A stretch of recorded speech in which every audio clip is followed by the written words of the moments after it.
to another episode of E&F TV's Bridging the Gap. And today I'm joined by Adrian Avrigean from the University of West London. Adrian, good morning. How are you? Good morning, Jason. I'm excellent. How are you? Good. Yeah, brilliant, brilliant. So you're off today. You're off this week. You've broken up for Easter. Is that right? Correct, yeah. Yep. Fantastic. So yeah, how's things with you? How are you finding the? Because I understand you're doing international hotel management at University of West London. Yeah, that's correct. I'm passionate about Yeah. hospitality and therefore I'm studying international hotel management, yeah. Fantastic. And you were just saying off camera that so you're working full time as well, front desk, and obviously full time at university. And I was just saying, when do you actually find time to sleep? During the day, yeah, You have usually to fit it eight, in. nine, yeah. So t tell us, let's go back a bit and just tell us about, because you're from Romania. Um, Tell us a little bit about your journey from Romania to the UK. Um, from I suppose up to being at UWL. So I come from an East European country, so-called Romania, or the country of Dracula, the sharpened teeth. And I started my journey in hospitality when I was in high school, because I was asked to join the back of house of a local catering company. And I worked throughout high school.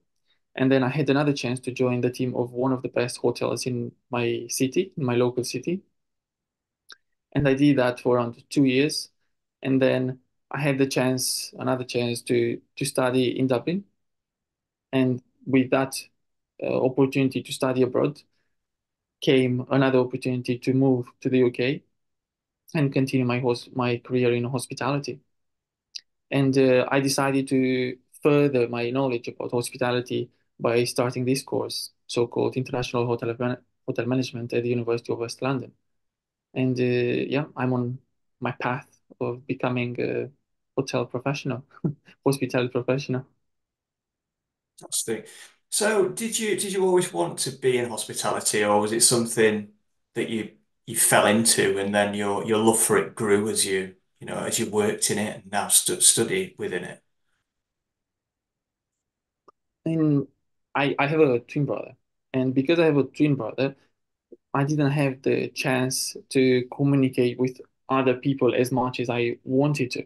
And therefore, I was a little bit shy, especially up until high school, end of high school. And the chance to work in hospitality and to meet new people was something that I wanted to do and to get over this shyness and to get more comfortable with myself, get more comfortable in meeting new people um, and also that translated in having more friends at the school and so on. So it was more of a personal reason to overcome my shyness, my lack of confidence to speak to other people and so on. So that was a decision that you took at that time in your life. You realized that you were maybe lacking a little bit in potentially soft skills, and you wanted to take yourself out of your comfort zone and into something that put you into a customer-facing environment where you had to communicate, you had to solve problems. Would that be true? Absolutely, absolutely. Okay.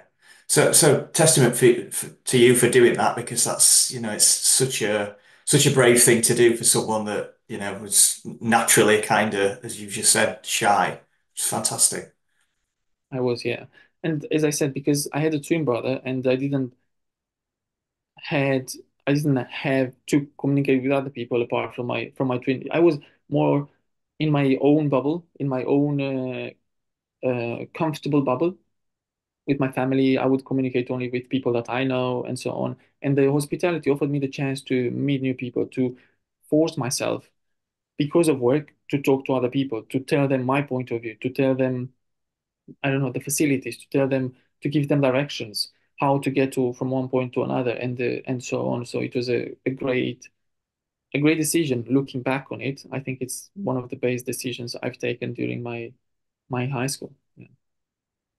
And that obviously led to you wanting to study overseas. Mhm. Tell us a little bit about your experience of coming from Romania to the UK. Obviously, you came via Dublin, you said. So the first and the biggest challenge was English, was the language, because we are taught as a second language in high school English. So everyone is expected to know the language. But when you move from one country that you speak the first language to another country that the first language is your second language, becomes a little bit challenging. And of course, I was not that fluent as I am now. I didn't have the vocabulary to express myself and my thoughts in a very chronological order and so on. But my ambition and my passion for hospitality translated in my actions. So it might sound crazy, but I was studying in Dublin while I was working full time in Romania. So I used to have 2 days off, usually Monday and Tuesday. And during Monday, I had off. I would uh, hop on a flight the very early morning of Tuesday, travel to flight to Dublin, have the course in the evening around 6 p.m. to 9 p.m., sleep in the airport, and then the next day I would fly back home and have a late shift at 3 p.m. And I did that for 4 months, and I Wow. haven't missed one class. The only time that I didn't have the class was because of the teacher being sick, not because of me not attending. And I found out only Wow. after I was in Dublin already in the airport. Well, what should I do now? I just went on the where I usually had my classes and then enjoyed myself. I just went to a restaurant and had a good time, had a good evening, and then came back. You obviously have quite a lot of drive, determination. Your time management skills must be 10 out of 10. Would you agree? I learned to do that, yes. And what made me become so much time aware is I have to be honest that my father is one of them because he used to say a man who is not able to keep his word is a man without any value. So if we both agreed we meet at 10 o'clock in the morning, I have to be there.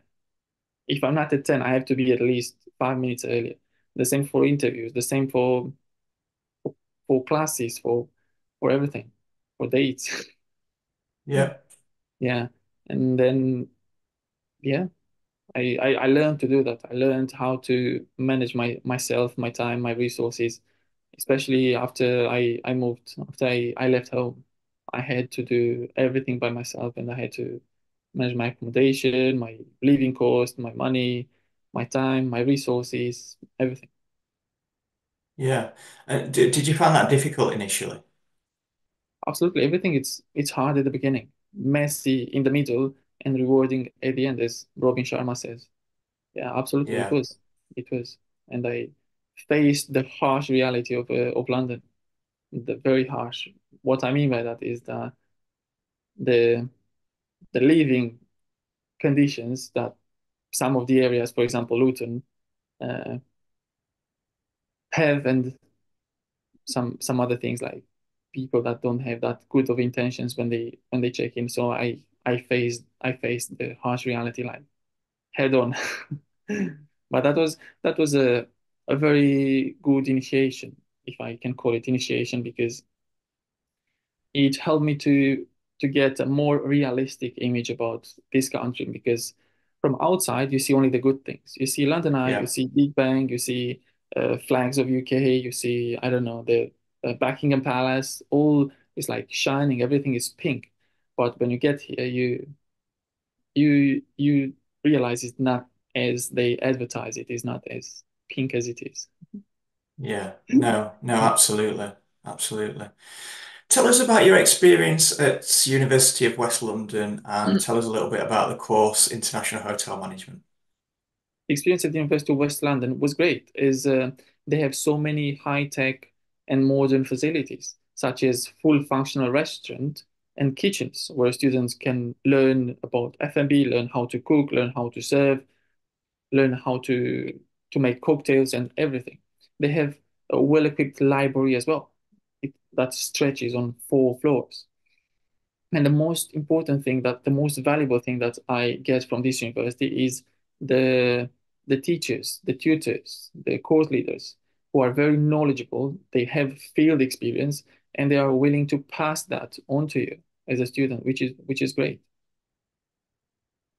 I think it's so important that the tutors have industry experience, you know, which many of them do. And you talk to Ariane, she comes from hospitality background because it just does add more credence to the whole learning experience, doesn't it? And you guys, I know, have external industry leaders come in and do guest lectures, which I imagine is beneficial to you as well, right?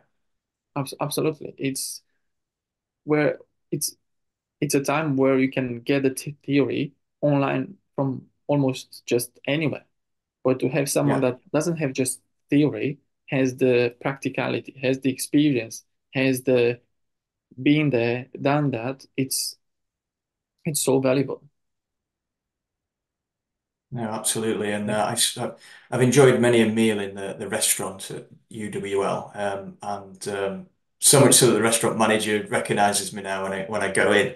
And absolutely brilliant. And it's a brilliant idea to give the students that like first-hand experience of waiting on if you want to be operational and being in the kitchen and the output, the quality of food is absolutely immense.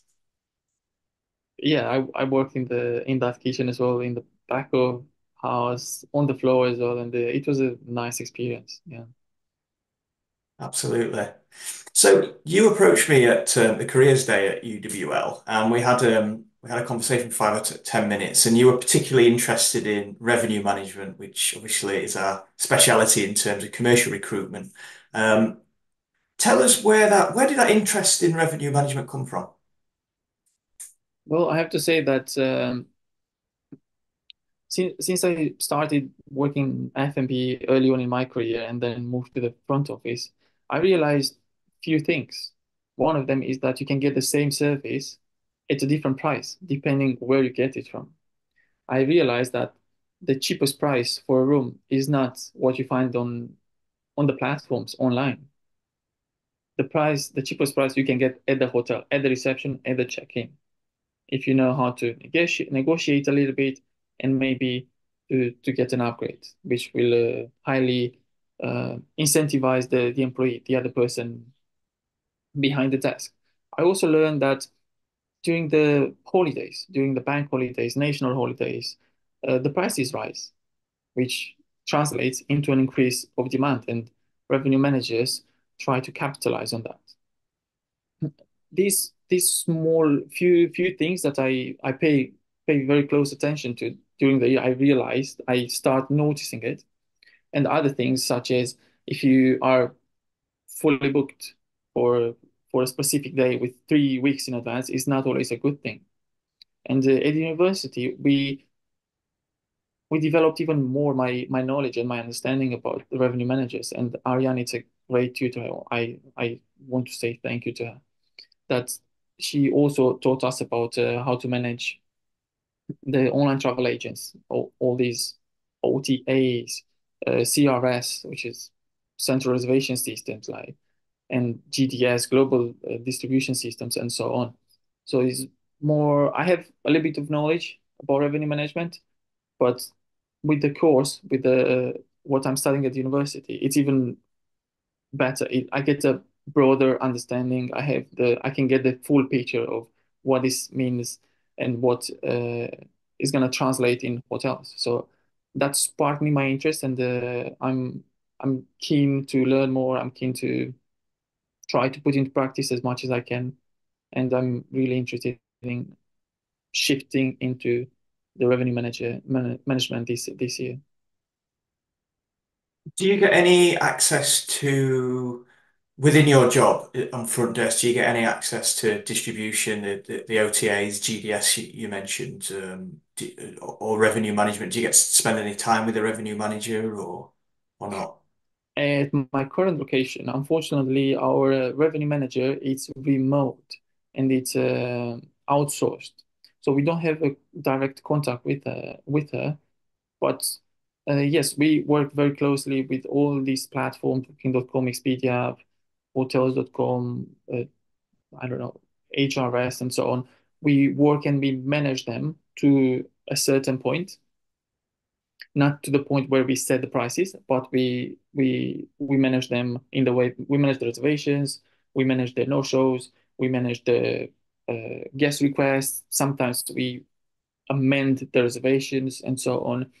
So we don't have that of a direct contact with them, but we work very closely, especially because working during the night. We are very close to the finance department as we do the forecast, we do the no shows, we flag any rates or something that may not be in line with the with our policies, and yeah, we are very much involved in the financial revenue aspect. Yeah, financial slash revenue aspect. Yeah. Do you think that's important, the fact that you work front desk and you have some interaction with reservations and that kind of thing in terms of developing your knowledge alongside your studies? Is it important to work as you study as well? Yeah, absolutely. I was always a pragmatic person. I like to put into practice. I like to test the ideas to see if they work or not. And I can say that having the experience of working in this field or knowing some areas of revenue, because you can't be in revenue if you don't know what an OTA, for example, is, or what a forecast is. Absolutely, it gives you confidence that your transitioning may be a little bit smoother. You know some of your duties that may be in the future. Absolutely, yeah. I think you've obviously what did you graduate this year? Is it this summer? I have another semester, so I will graduate only next year in January. Okay. So you've obviously you've done a large section of the course now and you've kind of identified which component of hospitality you maybe want to zero in on, which is like absolutely fantastic. We've talked a little bit about what you need to do between now and then to develop your knowledge around revenue management. But what's your hopes and dreams for the future? Where do you see yourself in 10 years' time?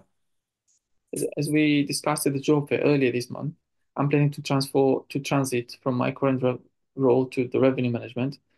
How am I going to do that? First, I need to learn the best I can at university and as much as I can about revenue management. Second, I need to keep an eye on the new opportunities. And third, I think I need to expose myself to get exposure to people like you. And I want to thank you for your help on this occasion.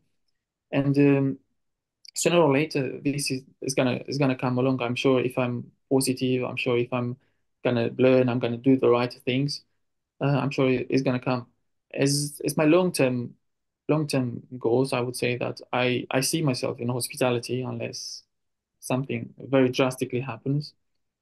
And who knows? I would love to explore other areas of this world. I would love, for example, at some point to get to Asia to experience hospitality there as an employee, not just as a customer, because I've been to some countries, to South Korea, to China, to uh, I don't know.